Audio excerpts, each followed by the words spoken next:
Well, Hello, it's Thursday. Peter. Hey, Mark. Hey, Landon. If it's Thursday night, it must be Seattle Boat Show live night. How's it all going? It must be. This is great. And I just want to point out the Landons are on assignment again. And tell us where you are in Alaska. We're in Hoonah right now, in the wonderful little city of Hoonah. Just arrived here today after crossing the Chatham Sound, Chatham Strait, and Icy Strait on some slightly rough weather, but we're here. Well, what's rough for you? And I have to ask, you're traveling with Eddie, our sea dog, and rough to me is when Eddie, let's say, doesn't quite make it. He lost How his rough was breakfast it? this morning. Yes, he lost his breakfast. I think we need to learn to, in the morning, if we know we're going to have rough seas, not to give him breakfast.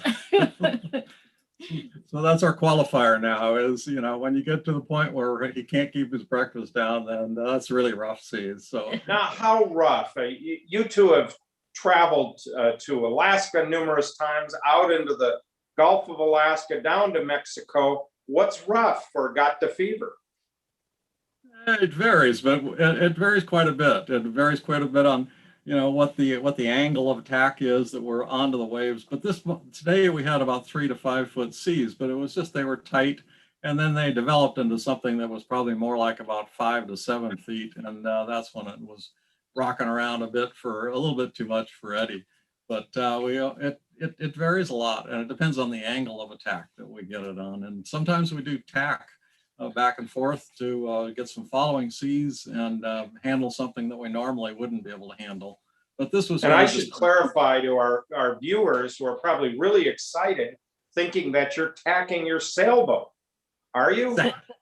No, powerboat. Powerboat, but tacking to get a different angle on the waves. If you take them straight on, they're a much shorter period. If you take them on about a 30 to 40 degree angle, then it widens out the period on them, and you attack them instead of straight on, you're kind of at an angle to them, and it's not quite as brutal, not quite as much hobby horsing, a little bit of rolling mixed with the hobby horsing. Sounds delightful. We'll have to do a show, seriously, one night on sea techniques and how to deal with high seas, and that's certainly a technique, and thank you for sharing that. And the other one is developing information or experience with how your boat handles that, and it's a key to being able to take the weather forecast and combine the weather forecast with what your boat and your crew can handle, and then determining that no go decision. Aha. And this morning was a go decision, so you could get in cellular range for Seattle Boat Show Live. We risked our lives to be here today. So that's fantastic. So Peter, what's happening in your world? Well, thanks for asking, Mark. I was away last week visiting my mom, and hi, Mom, and my brother and sister and friends and family in St. Louis, Missouri. And while I was there, my sister Colleen she writes periodically for the St. Louis Post-Dispatch, and she had a column or an article about boating in the Midwest and how it's taken off as well.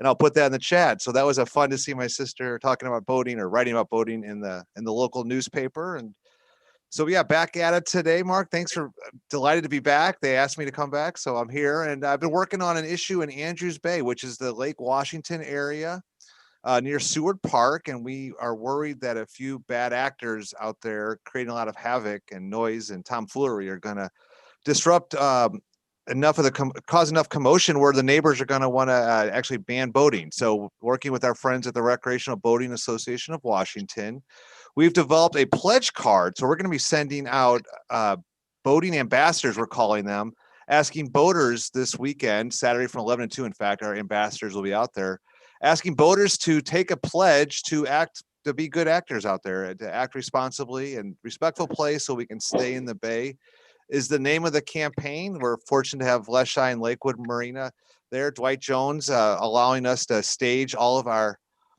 swag bags. So you might see some of familiar faces out there. We've got potentially Denise Whitaker out there filming a little portion on it. We'll have Councilmember Tammy Morales out there checking in on boating activity. So it's a new venture for us and looking forward to seeing how that all plays out this weekend. That's fantastic. I'm glad you're on that. I'm not a fan of regulation if there's another way that we can handle it. And this is a perfect example of how we can help each other have a good time, but as you've said, not be a bad actor and ruin it for all. Yeah, we'll see. And it's the first time we've done it. So we had a little orientation before this call and talking with fellow boating enthusiasts about what to expect. Don't worry, Mark, I put a plug in for tonight's show. We'll see if anyone shows up. Couldn't help myself.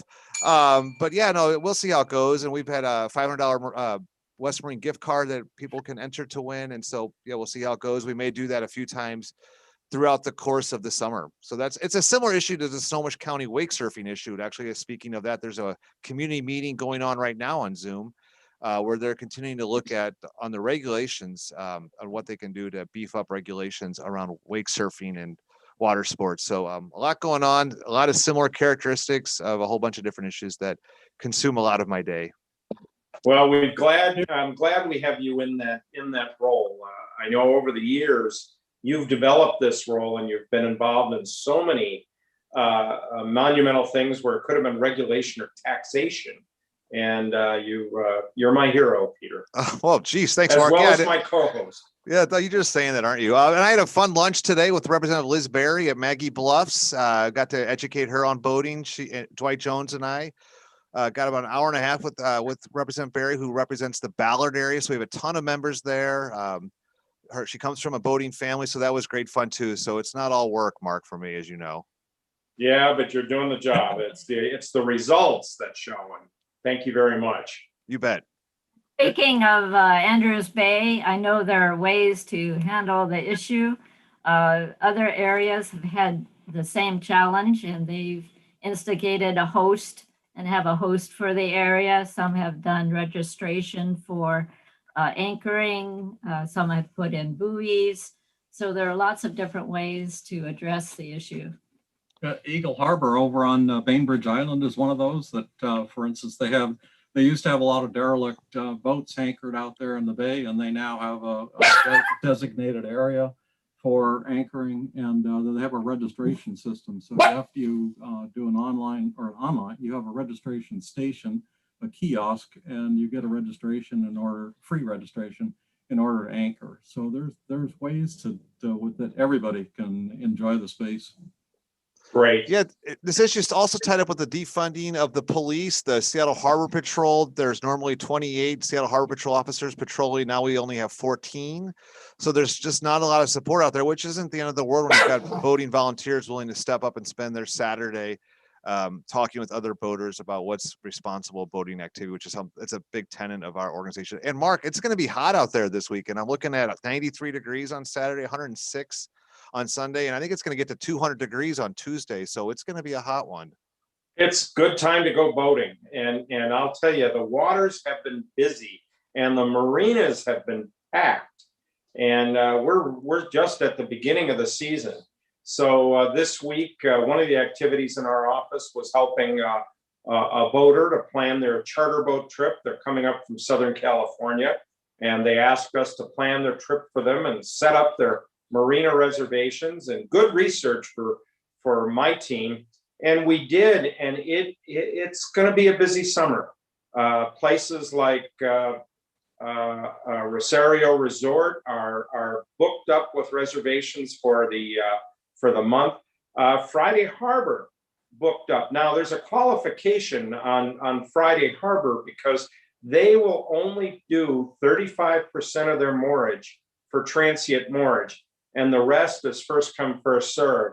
So even if they tell you they're booked up and can't take your reservation, they do have moorage there available. But our boaters in our area love to have a reservation. And as we've said, and we'll be talking about more of the updates, Roche Harbor, our friends at Roche Harbor are not taking any more reservations. They do invite you to come check in first thing in the morning. They'll put your name on the list, and when something opens up, they'll get your boat in there. And so the marinas are trying to accommodate it, but it's going to be tough. Be prepared to anchor in some locations. And I mention that to people, and they just shake their head when I ask about their anchoring skills or the quality of their anchoring gear. But that's what it's going to take this year. It's going to be a very popular summer, especially with this heat that we see that we're having. And it's going to be something. Do you then send them our anchoring episode, Mark? We could send them our anchoring episode if they worth going. It's not hard to do. I was teaching it last week and with a couple. I'll talk about some of the things we were teaching, but we went into anchoring and what it takes, and properly done, it's fairly easy to do. So next we have, we've got some updates. Yeah. For Washington Marinas. Our Wagner field correspondents have been out doing a great job sending in updates and doing research for us in different areas. And field correspondents Dale and Kathleen Blackburn report that Gerald's Cove Marina in South Sound, they are not offering guest moorage right now. They're full with permanent tenants.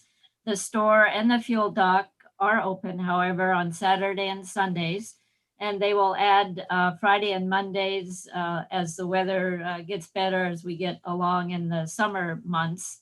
So again, the store and the fuel dock is open on weekends. And so if the store is open, I have to add, that means they're going to have their famous ice cream cones, aren't they? We hope so. We hope so. As you know, unfortunately, Lorna, the wife of the couple that ran the marina for many years, she passed away this last winter. So I think that's part of the reduced hours, but they're there and are welcoming guests. So keep that in mind. And then also field correspondents Janine and Nick Mott, they report right next door, Gerald Cove Marine State Park. They have a pilot program going on there where each of the mooring buoys now has a new sticker with a buoy number on it and a phone number. So you can pay your moorage by phone if you wish to do that. It's an, excuse me, an additional $4.50 on top of the $15 moorage fee. So that is an option. You can still take your dinghy ashore and register ashore if you wish to do that. There are currently 12 buoys. 2 of them are missing because they're under repair. Again, there is, for the phone option, there are hours for that as well, from 7 a.m. to 10 p.m. and then starting September 16th until 8 p.m. So that's a new pilot program they're running. Keep that in mind. Mooring buoys are first come, first serve. Rather odd hours, 1 p.m. check-in and 8 a.m. check-out with a 3-day limit. And if you're wanting to celebrate 4th of July, these are some places that are having fireworks that we know about. Bellingham, Blaine, Edmonds, Everett, Friday Harbor, Kingston, Port Orchard, and Roche Harbor are all planning to have fireworks. I believe Anacortes is also, our home port of Anacortes is.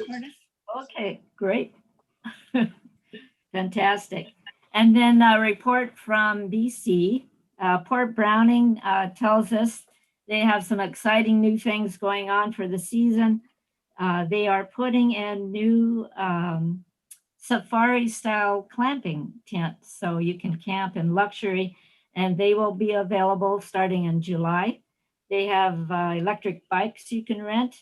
The pub and the Bridgman Bistro, they are open, and they're renovating the marina store, and they have added lawn games. So exciting things happening there in BC. And about the border, I think we all know the border closure has been extended until July 21st for non-essential travel. But there is pressure on both sides of the border to have some sort of plan, even if it's in stages. So we're anticipating that when the border does open, it most likely will be for those who have been fully vaccinated and have a negative COVID test. So that's what we're hoping for. That's what people are requesting. Right now, Canadians, even some of the provinces, still can't visit one to the other. Just recently, Ontario and Quebec are now allowed for non-essential travel. Trudeau does expect that 80% of eligible Canadians will be fully vaccinated by the end of July. So that might be a clue. Maybe something will open up by the end of July or around the 1st of August. So we'll keep abreast of what's going on there. Well, we've mentioned 4th of July, which is, of course, the big holiday for the Americans, but the Canadian holiday is Canada Day, which is July 1st. And if you haven't been to Canada over Canada Day, it's very similarly celebrated to our 4th of July with fireworks and parades and so forth. But we did a little checking as to what it's going to look like this year with COVID restrictions and some new issues that have come up north of the border. So we have a number of places that are holding off doing any celebration for Canada Day, and both on the mainland and on Vancouver Island, there will be quite a few celebration activities for Canada Day in Nanaimo. And you can go on the Nanaimo Harbor website and it'll explain the concerts and the music events, and they plan to have fireworks that night. Surprising to me when I bring up fireworks is we just learned that Bouchard Garden is not doing fireworks this summer season due to COVID restrictions. So for those of you who've been to the fireworks in the past, I highly recommend them. They're just fantastic, but everybody's typically sitting in a close area on blankets, and the health authorities determined that that would not be appropriate. So no fireworks at Bouchard Gardens for this year. There's also another, in addition to COVID, another event going on, which requires quite a bit of sensitivity, that recently an area around one of the original schools where they would put First Nations kids to go to school. Around one of the remains of the school, they found the remains of about 200 children that had apparently died related to that. And in the tribal nations in BC, they're looking at this as a period of mourning over that. And for that reason, they will not be celebrating Canada Day like they normally do, and are looking at it as a time of reflection and a time to look at what it means to be a Canadian. And so a lot of the things on the mainland side are canceled for this year. And we recommend you take a look at the websites and so forth, or call ahead if you're expecting Canada Day celebration. I will point out one cross-border celebration, Sullivan Bay up in the Broughton Islands. So Sullivan Bay, because they have so many American visitors in a non-COVID year, has a celebration on 4th of July. And this year they will have a celebration on 4th of July, but we don't expect to have very many Americans up there due to the border being closed. I'm sorry, Lorena, I cut you off. You were going to say something. Oh, no. I thought you were moving on to the next topic. I think you have a report also about the Anacortes Race Week for us. Yes. Yeah. This is Anacortes Race Week, and Race Week used to be on Whidbey Island. And then it was up in Point Roberts last season.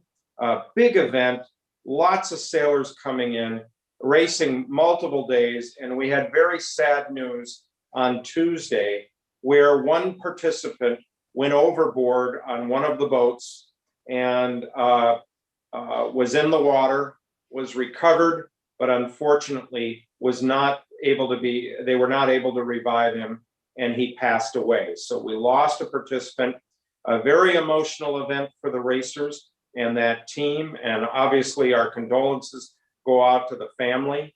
And I just have to say, it's a reminder to all of us that when you're up on deck, wear that PFD and practice as a crew your man overboard drills or your man overboard procedures. It's unfortunate, even in this hot weather, somebody ended up in the water and passed away. So let's use it as a reminder. And again, our condolences go out to the family for this individual and the crew. Apparently, he was only in the water for about 10 minutes. It's what the news reports are saying. And he was not able to be revived. So sad news, but race week is continuing on. They're continuing on with the races. And we've been having spectacular weather up here in Anacortes. Although I will say the mornings, there has been quite a thick blanket of fog. And if you're planning on leaving the marina early up here, I recommend you practice your radar skills ahead of time. And then the last item on our list before we move to the main event here, we have some reports for Southeast Alaska updates. Yeah, so the key question here, several people have asked, so how many boats are up here in Southeast Alaska? How many did the pass through? What do the numbers look like? And our reaction in seeing things here was that there are a number of boats up here, but there's still quite a bit of space. So we checked with Customs in Ketchikan, and CBP in Ketchikan was very helpful. They gave us some numbers. So in 2018, so quote, a normal year before COVID, they had 399 boats that they cleared through in the period of January through June. So through about the same time period now. So that was 2018. So that's kind of a normal year, would be about 399 or just under 400 boats. In 2020, last year, they had 67 boats that cleared through in that same time period. So clearly down substantially. In 2021, right now, same period, January through June now is 273. So we're back up there. We're pretty close to another a normal year, probably about 3/4 of what would normally come up here. And that's kind of what we're seeing. There's space, but there are people here. Things are open and things are active. It was interesting to hear that. So we have a couple of updates here. One of them is Juneau. In Juneau, there's Crowley Fuel was bought out by Petro Marine. And the important message here is Crowley Fuel, though used to be the only location in Juneau where you could get fuel if you have a boat that's higher than 51 feet and can't go onto the fixed Douglas Island Bridge. And so that one is closed right now. And Petro Marine plans to open that, but it won't be until later this year. In the meantime, you can get fuel at the Seadrum dock, but you need to pre-arrange that. So call ahead in order to get fuel there. At Skagway, we were just up there, and Skagway is of course filled with cruise ship passengers. And this is the time to go up to Skagway to discover the true town of Skagway, which by the way, looked a little bit like another ghost town at this point, but it was very nice. There were about 1/4 of the stores are open. The jewelry stores are not open at this point, but there were a couple of cafes open, the grocery store was open, and about a whole bunch of friendly people there. So a whole bunch of locals. And so if you really wanted to discover the true character of Skagway, go there this year. It's fantastic. The cruise ships, and by the way, the cruise ships, if they do come and start up again in mid-July, they will not be going to Skagway. They just, there's no chance that Skagway could staff up. They would not be able to open up the businesses, and for a short time period, it just wouldn't work anyway. Lynn Canal, we were up and down Lynn Canal, and it looks fabulous. The heavy snowfall that they had over the winter leaves a lot of snow fields there, and the hanging glaciers look fantastic. Everything looked good.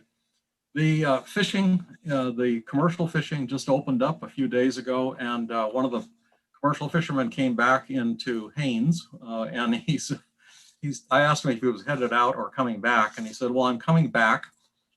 And he said, I'm coming back with 6 fish, and I normally should be coming back with 200 fish. So he said it's a slow start for fishing up here this season right now. He's hoping it'll pick up later on, but right now it's a bit of a slow start. And that's pretty much it. Other than that, it's wonderful cruising up here and usual Alaska weather. If you don't like what it is right now, then just wait till tomorrow. It'll be different for sure. Well, it looks like the sun is streaming in behind you. Yes, it's better today. Someone keeps turning the switch on and off. Some days it's hot, sunny, other days it's pouring rain, but that's Alaska, and you just have to expect it and dress for everything. And That's speaking of great. staffing up, speaking of staffing up, if someone out there is looking for a job or has a young person in their life looking for a job, I can tell you that we've got some marinas that are looking for dock hands and in that hospitality realm of the industry. So please send me an email, peter@nmta.net, if you know of someone who is looking to be employed, and I think I can help hopefully solve that problem. It's a great job working in a marina. I did it when I was 15 years old. My daughter finished 3 years at Roche Harbor and had a fantastic time. And we know a number of NMTA staff people who've been working at the marinas and just really enjoyed it for a summer job. Okay. Mull is with us. Yes, we are excited to have Stephen Mull. He's the owner and adventure guide for Dangerous Water Adventures. And we actually met him when we were in Wrangell, and then saw him again in Juneau, and saw his group there with their expedition jet skis. And we thought, wow, that looks like fun. A flotilla through Southeast Alaska. How unique is that? And then we learned he went around the world with a group. And oh my gosh, he shared a video with us. Absolutely incredible, the adventures they've had. And so we welcome Stephen to talk about some of those adventures, both around the world and what he has to offer for folks who want to do the flotilla through Southeast Alaska. Well, thank you for having me. This is a super treat for me to do something like this with you guys. So I'm definitely honored and a pleasure to meet you. Would you like me to, I'm going to start with this. I think this is what I can start with. Let's try to impress some of your folks here. Let's start with this. Tell me if I do it right, but it's a good start. It looks great already.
Well, that gives you a little sample of what we've been doing up here with our Dangerous Water Adventure Company.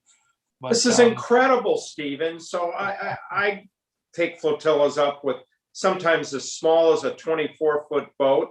I go up with a 30-foot boat. I feel small in some of these places. And you guys are on personal watercraft. 11 foot. Wow. How do you do it? Yeah, well, what happened was I used to, I call it the urban illness. When I was 38, 39 years old, I was, like most people, caught in traffic, going to a job that paid the bills, but I necessarily didn't love. And I ran into someone who soon became my client, and he said, I'm thinking about hiring you, but I'd like to take you out on a jet ski under the San Francisco Bridge.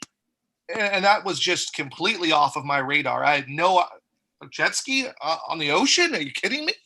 And so we ended up going underneath the Golden Gate Bridge, and it was absolutely the coolest thing I ever did. I ended up shutting down my business, cashing out my retirement, getting on the jet ski in Ballard, Washington, and going through the locks. And we didn't stop until we got all the way to the Bering Strait and crossed over to Russia.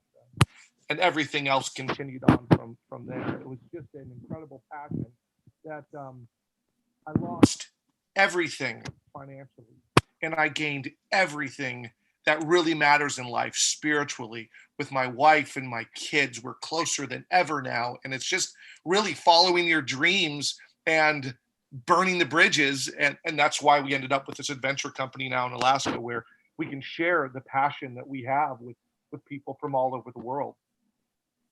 So explain a little bit more when you're putting a group together. How many jet skis in a group? And do you go hotel to hotel, or am I camping out in a tent? Sure. So our trip that we do is from Edmonds, Washington. The first trip we do is Edmonds, Washington to Ketchikan, Alaska. So we get on the jet skis in Edmonds. Usually we have 10 jet skis, 2 guides, and our guides, myself going around the world, I have obviously a massive amount of experience, but the guides now we've brought in are big wave surfing PWC rescue operators. These are guys that when you see those huge waves all over the world that guys are surfing on, these are the guys that are on the jet skis coming in to save the guys that are falling on these huge waves. Those are our guides. But anyway, we'll leave out of Edmonds with about 10 people, and then Deception Pass, we go right through the San Juans, check in at Schwartz Bay, right there near Mill Bay. And then we continue north up Vancouver Island and into the Great Bear Wilderness until we get to Ketchikan. And it's a journey you just simply will never forget. But are you staying in hotels at night or pitching a tent? Yeah, sorry about that. At first I thought, I'm going to keep the price down and we're going to camp all the way to Alaska. And that didn't work out. The first season, we did camp quite a bit, stopped in beautiful places like Buttedale before it was torn down. And I took 24 clients that first year over a 4-week period. And 18 of them said, we want to come back next year, but we don't want to camp. We want a hotel, we want a lodge, we want a cold beer, a warm shower every day. And so from that first year of 24 people, we've rallied to 170 people this year. That looks delicious. And to tell you about the adventures that Stephen lives, this is his first ever Zoom meeting.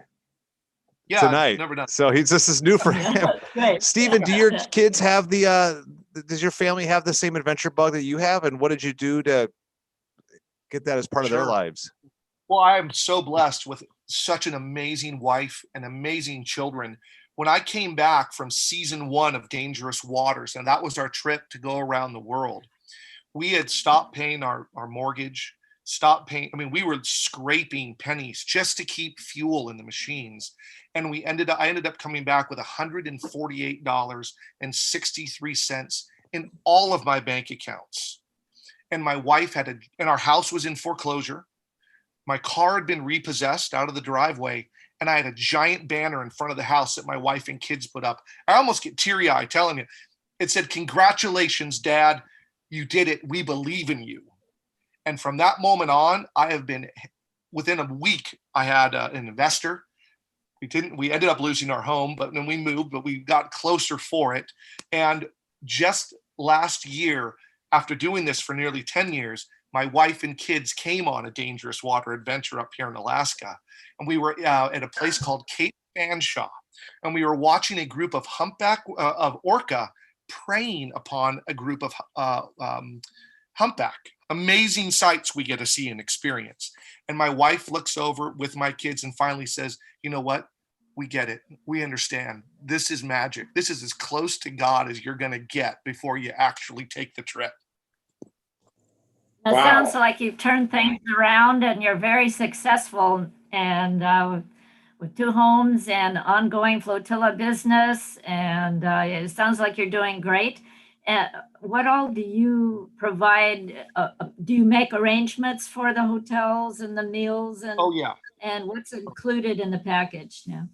Yeah, when someone calls us, they have obviously similar questions. And when you show up with us, we're taking care of your expedition ready jet ski, your dry suit. So we keep you dry while we're heading north. We take care of about half of your food, all of your hotel, all of your fuel. All of our guides are pretty much expert mechanics at this point. So we'll keep you afloat too, which is really important. And we give you memories that you'll take away that will last forever. Steve, this sounds fantastic. What roughly does this cost? I mean, is this like Richard Branson's going on a rocket to space, a couple $1 million? That's funny. We charge $6,900 because we're not camping anymore. Our clients want to stay in hotels and lodges. But we have about a 70% repeat. So 7 out of 10 people that take our trip come back and do it a second time. The first trip is Edmonds to it used to be Edmonds to Prince Rupert, just south of Ketchikan. But now we have so many people that come from other countries and they want to go all the way. They want to go Seattle to Alaska. So now we take them all the way to Ketchikan. And yeah, it's $6,900 and it's worth more than that by a long shot. Wow, fantastic.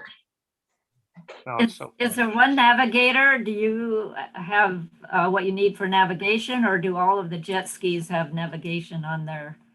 No, both guides we run Navionics on multiple devices as well as our Garmin devices. So between the 2 guides, we have, I'd say 7 different navigational tools. But our guides, in order to guide for our company, you've got to do at least 7,000 miles with me personally. You've got to be able to look at the water and tell that this is Cape Fox. So our guides are so well trained because unless there's fog, we don't really need navigation anymore, because on a jet ski, you really get an intimate experience with the water, right? I can't stop and make tea and coffee. We instead we're getting saltwater loofahs, but we really get to know what we're doing, because we're also at times we're running 100 feet off the shoreline. So yeah, we carry all the navigational tools, satellite phones, EPIRBs, but for the most part, we don't rely on that at this point. Yeah, Mark, you want to be able to bring your KitchenAid mixer with you, Mark. Make those cheesecakes. Absolutely. So what are you doing for lunch? Is it a bag lunch, or are you guys running ahead and setting up camp and making a gourmet lunch? That's so funny. The next group that's showing up here in Ketchikan in the next couple days, they actually asked, do we stop and have sandwiches? No. This is dangerous water adventures. We give you a dry bag that has granola bars, Cliff bars, Kind bars, beef jerky. Gummy bears seem to be pretty popular out on the water. And that's your food as we're on the water during the day. Then we go to incredible places like the Lodge at Whale Pass, which is on kind of the northern end of Prince of Wales Island, where we pull up we tie up the jet skis, and their staff comes down and takes our luggage for us to our rooms, and usually has fresh baked cookies waiting for us. So on the water, we're working, but when we're off the water, we're playing pretty hard. Wow. And then I'm sure there are people who want to ask, how do you deal with wildlife as far as not disturbing seal pumps, for example, in LeConte? How do you deal with that? Yeah, we number one, we work very closely with the Coast Guard up here in Alaska. They come, they do inspections on all of our vessels. We make sure that we're also an asset if they ever need us, right? Because at any given time, I've got 10 to 12 engines on the water. So if you need help, we can help. But we also follow every single NOAA regulations when it comes to approaching humpback whale, orca, any of the wildlife. We give the utmost respect. In fact, 2 seasons ago, we had a NOAA naturalist come with us, and she ended up doing a testimonial about how respectful we are of the wildlife and making sure that we don't disturb it.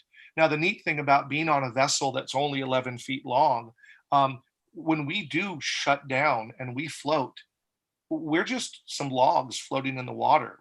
There's no sound that comes from us. And we have had orca, humpback whale come within 5-10 feet of us on their own volition. They approach us. We aren't going to go zooming into anything like that for sure. And it's those moments, that's magic when that happens. Yeah. Wow. So, And yeah, Stephen, What about low visibility situations? Do you run into situations where you want to have radar? No, I know all of the jet skis have racks on them, aluminum racks that kind of act as a radar deflector for boats like yourself, right? That have radar. If I'm getting into any kind of fog, I've looked at the satellite. I know that the fog, and from experience, like leaving Juneau, there could be a little fog going down Gastineau Channel. But I know once I get out to Grand Isle and near a place called Taku Harbor, it generally opens up. If it doesn't, there's Taku Harbor. We can tie up and enjoy a cup of coffee and wait for a little bit of warm air to blow in. But there are times where we do navigate. We left the other day out of Petersburg going out to LeConte Tidewater Glacier. It was pea soup from the top of the Narrows, which is the body of water that separates Mitkoff and Kupreanof Island. From the top of the Narrows all the way to the mouth of the fjord, it was pea soup. So we guide on our electronics, and we get over there and safely and get back in the fjord, and it opens up and it's beautiful. So yeah, we're used to guiding if need be in thick fog for sure. So some people are watching this and hearing, and they hear stop for coffee and other things. So where do you? There's no head on your jet skis. Well, what's the bathroom arrangement? Mark, you got a zipper, buddy. Just zip it and go. No, Okay. we all of our dry suits that we have, we use dry suits. Actually, a couple different companies. We use Kokatat dry suits. They're Gore-Tex, and they do have relief zippers on the front, so you can go ahead and do your business. The challenge I tell for our women clients is maybe get up a little early, a few hours before departure, make sure all the plumbing has been adequately emptied. But if need be, we can go over to shore and do what we have to do. It's been also, Stephen, for the ladies who are watching, there is a device, an attachment device that you can buy at Amazon or REI.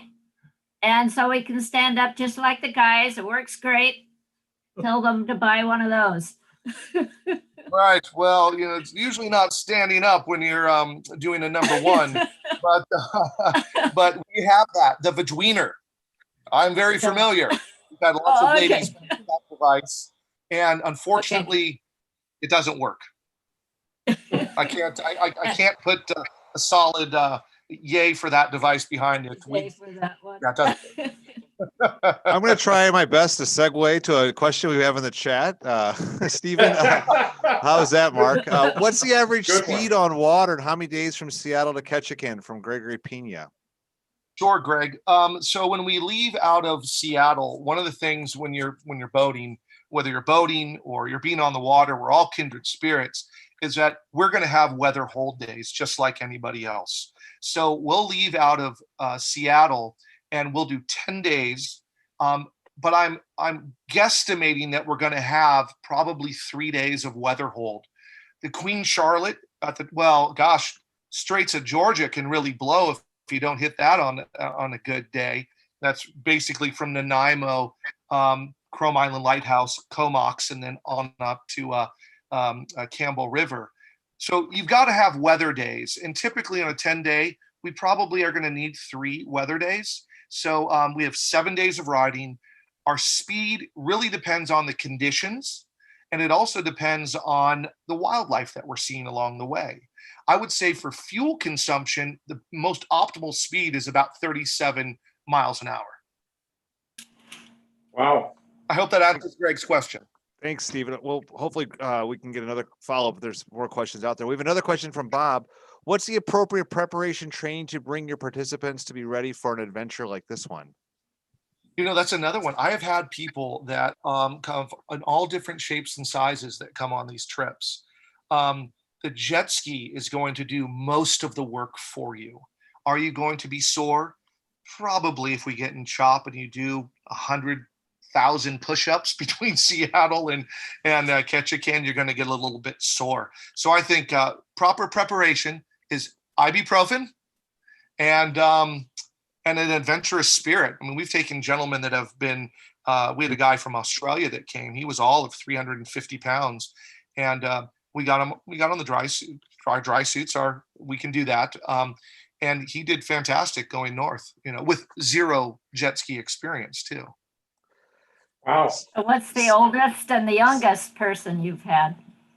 Well, the oldest probably won't surprise you. It was my father at 75 years old. And the youngest was 15 and a half because in Alaskan waters, you can be 15 and a half and legally ride a powered machine like we have. And it's amazing. It doesn't matter if they're young or older. This will change you forever. So Steve, how are you dealing with fuel? Are you having a chase boat with you, or are you able to work out a route that gets you to fuel docks? Well, we have no chase boat, but we do carry fuel.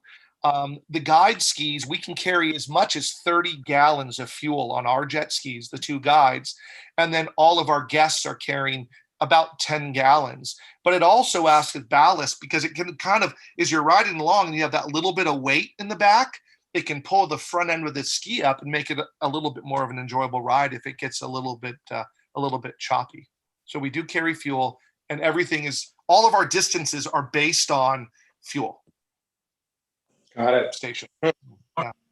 And are you all, is the group always together, or can a couple people go off and do side trips, or how does that work? There's no side trips. You will stay between the front guide and the back guide at all times. It is dangerous, as you guys know, boating up here. The waters up here in Alaska and in Canada, and for that matter, anywhere around the world, can lay down flat calm and be beautiful and magical, and they can eat you at the same time. So we make sure that we stay as a group. There's nobody going off, but we can spread out. We'll spread out a quarter mile, a half mile, maybe even a little bit more on a good day where the water's nice and flat, and just enjoy. Pick your own line. It's like powder skiing in fresh lines of powder. So it just depends really. But if it's foggy, like you asked me earlier, we will bring everybody really in tight, drop the speeds down to 23, 25, and stay together until we break through the fog. And it's a real sense of a team. You have 10 people that come from different backgrounds, different parts of the country, different parts of the world, but they're all like-minded adventurers. And by the end of our trip, you've made friends for life. So we had a boater friend of ours that on Nordhaven that was going through Rocky Pass. And he said he was right at Devil's Elbow and a bunch of jet skis went through. Would that have been you folks? And if so, he was a little chagrined that he didn't hear a Securite call on channel 16 about all these jet skis coming through. Yeah, you can make a call that we're coming through. We have hand signals that we use. So when we get down in the narrows, and especially at low tide, right? Low tide that you really need to stay in the channel. You got all sorts of rocks coming through and the mud flats and so forth. And we'll have hand signals. We'll actually line everybody up. And so we're just a single file going through the narrows. Yeah, we're never mowing it down. We're always very respectful. As you know, there's a lot of fishermen in the narrows too. So you got to be really careful for sure. But I'm sure we shocked your buddy when we came by at 37 miles an hour and just waved. Steve, talk Do you about go through Rocky Pass? Oh yeah, Rocky Pass is now. See, this is a thing with the jet skis. We need very short windows of time for good weather. If I can get through Rocky Pass is wonderful. And for the viewers that don't understand, Rocky Pass separates two islands up here in Alaska, Kupernoff Island and Kuyu Island.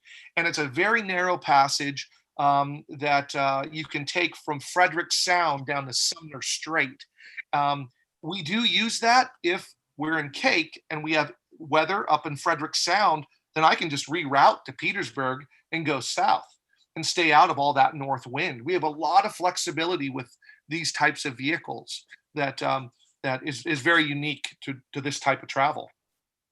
Steve, do you care about slack for Seymour Narrows or Dodd Narrows, or are you just going right on through? Okay, so that's a good question. You're talking about stuff in Canada, Seymour Narrows and Dodds. That we can rip through it pretty much. It's not a big deal. The volume of water too is not quite as much as you have out of some of the giant bays and fjords up here in Alaska. So we'll look for slack tide if we can in places like Seymour Canal, which is this huge passage that goes from Frederick Sound almost up to Juneau, but not quite.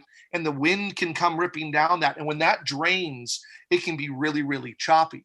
So if our guests haven't been that obedient, then we go out and we make sure we go out and it's not slack tide and we can rope them in real fast. I'm just kidding. Yeah. We're always looking for calm water. We don't want to beat anybody up ever if we don't need to. But slack tide in certain passages, yeah, it's important. Interesting. Yeah. Stephen, what about caloric intake by your guests? Are they eating a lot of calories? Are they expending a lot of energy? How are they sleeping at night? Are they just so wired from the experience? They're wired. It's endorphins, I think, would be the best way to, when you ride a watercraft, a jet ski that we've prepped for you and we've prepared especially for your arrival, and you get on that and you put your spacesuit on, you put on, we're wearing gear that's Coast Guard would love to have, and we get on that water and all of your endorphins are pumping. Because you're scared at first. A lot of people say they're scared when we first leave the dock, but once they're on the water and they feel those endorphins pumping, it's no holes barred. They're just enjoying life to the max. You can go sit on a beach anywhere in the world and you'll be thinking about work or thinking about other things, right? When you're on an adventure with us, it's the one thing, you're in the moment. You're not thinking about bills. You're not thinking about who said what to someone in an argument. You're just living in the moment. And I think that makes what we do really special, because there's not a lot of things that you can do that really take up all of your senses. It's just in a really unique thing. So Steve, what are some of your future plans, different places to go that you might have? With all that repeat customers, you must have to come up with some new destinations. Well, we are looking at some different new destinations. We had a gentleman from England contact us about doing some dangerous water adventures up in the fjords of Norway. We also had a gentleman from Singapore, and these are all places, of course, I've been, in Singapore that we could do the Malacca Straits up to Phuket, Thailand. So there are some other places, and there's some talk. But this is serious stuff. You know, when we're on the water, we take it very seriously. You know, I'm not going to have someone carrying the flag of dangerous water adventures unless I know that it's going to be run at the level of safety that we would run it. But there's definitely things. We even talked about Kamchatka across the pond from Alaska in Russia. I wonder. Yeah. Yeah, that area is spectacular, and their coast over there, at the lower latitudes, they have walrus. They have a ton of orca over there. It's really amazing coastline. In fact, I think I have a picture of. Let's see. This one is off the coast of. Are we seeing that one? Yes. Okay, Yeah. that's off the. Previous. That's the Kamchatka Peninsula, actually working our way up to Chukotka. I would love to do something in Russia because it is untouched. It is beautiful, and it's just a spectacular country. I highly recommend that folks watch your video about your round the world adventure. Just incredible. I know you had some incredible experiences with the Russians holding you for 6 days, and in was it India where your machines were confiscated and you needed fuel and food and all kinds of experiences. Incredible. Yeah. I don't know if you want to share that or share the video or tell folks Yeah, well, where they can watch it. Sure. When we went across, the welcoming committee, when we crossed the Bering Strait, was these guys. This tank came down the beach, and a whole bunch of military officers got off of a tank and took us at gunpoint. And for 6 days, 5 nights, we were not allowed to leave. We weren't allowed to do anything. But I had my technology in place, and I knew that we had media from around the world following this expedition to be the first people to circumnavigate the world on jet ski. So I had my satellite transponder. So I put to the media people, I said, detained by Russian military, will update. And I sent that, and that was like throwing gas on a fire. Hundreds of newspapers around the world it was on the front page. Good Morning America was a satellite truck was parked at my house interviewing my wife and all of this. And at first the military got very, very upset. Why do you say lies about us? And I said, I didn't say any lies. You've detained us. You won't let us go. You won't sell us fuel. And you're not communicating to us on what you're going to do. All truth. He got so angry, he walked out. After the White House got involved and the Kremlin, then things started to settle down. They were going to ship us to Moscow to be tried for entering the country illegally.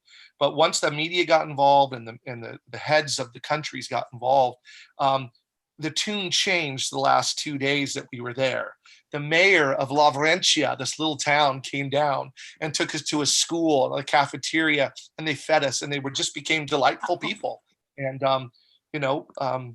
yeah, it was quite the experience. And now that we've gone around and we've gone back into the same neighborhood in Russia that we were when we were detained, we've seen the same guards, the same people, and they have welcomed us with open arms, a totally different reception this time.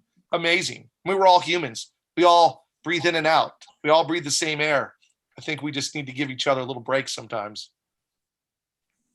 So now, That's did you start fantastic. your flotilla business after the world tour, or did you have it before you did the around the world? Did the idea come from? I was in the advertising world before. We had a small advertising agency, so we did radio, television, direct mail, all that kind of stuff. Well, I took off and I went around the world on a jet ski. And I learned a lot about just life and what I value and what are the values I want to instill in my children. So when we came home from the last season of Dangerous Waters, well, we didn't have any money. The television show, we're independent producers. We didn't make a ton of money. And I had to go get a real job. So I went back to the old haunts after now I've all this experience going around the world, and I just couldn't bring myself to get back in the traffic. So my wife and I came up with an idea of, well, why don't we just try? I'd never changed a spark plug even going around the world because I always had a mechanic with me. So we decided, well, why don't I see if I can take people from Seattle up to Prince Rupert and see if we can make a go of business. Would people really do this? And lo and behold, they did, and the rest was history. And now I can change a spark plug. That's fantastic. Stephen, any other photos here as we wrap up that you want to share? Yeah, I can. There's a few here I could share. This is this is just floating there. Here's a couple orca that came by us. This is just floating on the jet ski, and these two big male orca came by. Pretty amazing thing to see from 10 feet away. This one here is another orca. This is right near Whale Pass. That's on the northern end of Prince of Wales Island. This guy appeared out of nowhere. In fact, he came so close I could see him underwater coming up next to us. Just amazing stuff. This one here, I'm trying to go through this. Gotta love this one. This is gonna be a little off topic, but not a lot of people have this picture. This one is going by the old walls of Dubrovnik, the ancient city of Dubrovnik, on our jet skis as we were going down the Adriatic Sea on our way to Greece. So there's a little bonus one there for you. But it's you know what? You're talking to the guy that could just talk about this forever. It's a joy to do it, and I could go on and on. I think is this the picture with the guy with a whale tail behind him? Well, it's a little difficult to see. We only see the top mountain part. At least. Oh, I'm sorry. Yeah, some of these are not. First time doing Zoom. So, You're doing great. but no, there's a lot. If you actually just Google dangerous waters jet ski, there's probably 100 pages of information on us, who we are, what we've done. Certainly a ton of videos. We have a sales promo for our television show. If you Google dangerous waters sales promo, that gives you a really good, it's about 12 minutes of us going around the world, the Reader's Digest version, and that'll give you a really good idea of the experience and what we've done. But I'll tell you, after all the things we've done going around the world, what I've learned is I love sharing it. Seeing someone's eyes for the first time when they've seen a glacier calve or a humpback whale breach out of the water, that's my high. And that's why I think that, and that's the high of all of our guides. And that's why I think we're having success with the company, is because we love to see it through our guests' eyes. That's really our Steve, stoke. your enthusiasm is just incredibly infectious. This is fantastic. And somebody in our audience tonight is going, I can do that. I can do that. Yes, So, you can. We really appreciate your spending your time on Seattle Boat Show Live. And I think a lot of our viewers are going to be taking a look at your website and up late tonight thinking, I wonder what that Alaska trip will be like. So, yeah, fantastic. Leonard, Lorena, what do we have for next week? For next week, it's demystifying outboard motors. We have a owner and mechanic of a outboard motor company from Anacortes. They're going to be helping us understand how the motors work, how we should make repairs, and spare parts we should have with us. The famous Outboard motors Wayne are Evans. these special things. I'll have to tease Wayne because I know Wayne for quite a number of years, and I know what he did before he did outboard motors. And so I'll have to ask him about his experience with dynamite. He's a licensed dynamite specialist. So if he gets really upset working on your motor, he takes care of it. It'll be gone. You want to stay on his good side. You bet. You bet. And well, I want to thank Steve. That was a fantastic presentation. I missed a thank you to Missy Gervais and Sue Peterson, who provided the information on Canada Day. They're both over the border watching for our interest up and reporting up in that area. And we appreciate that. And well, we're going to be back next week. Yeah, and I want to thank Karsten McIntosh, my colleague, for redesigning our website. So if you go to openforboating.com, you'll be relaunched to a website that allows you to see any of our back episodes. That took a lot of time for Karsten to do so. Yeah, he did a great Karsten, job. Thank you so much. It There's a lot looks of great, fantastic. He did a wonderful job. good stuff. So according to my calculation, this is episode 50, Mark and Landon. Who would have Wow. guessed? Yeah, Wow. it's incredible. So I And want to thank Peter, everyone at home for. unfortunately, you won't be with us next week. We're gonna That's have right. George Harris again. We got bringing back the big cheese. Where are you headed? I'm headed to a little park called Yellowstone. I've heard Mark, that. come on. I mean, Peter, you're coming with me, buddy. Come on. Okay. You're not going stuff. You're coming with me. I actually was hoping you'd call my wife, Steven. Do you ever like, oh gosh, I'd love to. But yeah, we're headed to Yellowstone National Park for the Great American Road Trip. I'll prep that'll them be along the great. way, Steven, for next year's vacation. I'll be reporting in Good, from sounds good. Sarasota, Florida. So I'll try to grab some Florida boating pictures for to do the update of what's happening in Florida. We'll Sure. be somewhere across those dangerous seas, right? Those dangerous Exactly. waters. Well, make sure Eddie doesn't lose his breakfast. That's our gauge. Yes, we will. Yeah. Well, as we head out here, let's head out with taps from beautiful Roche Harbor. Let's see if I can do this Night, correctly. everybody. Good night. Good night. Good night. All right. Thank you. Thanks, Steve.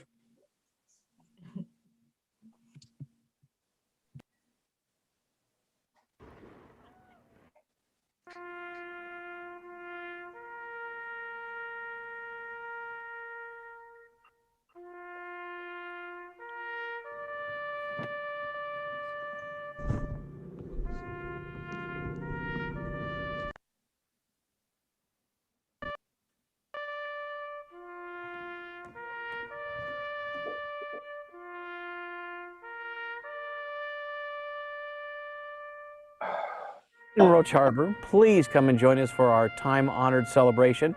We look forward to sharing this experience with all of the boaters here at Roche Harbor, and have a safe and happy boating season.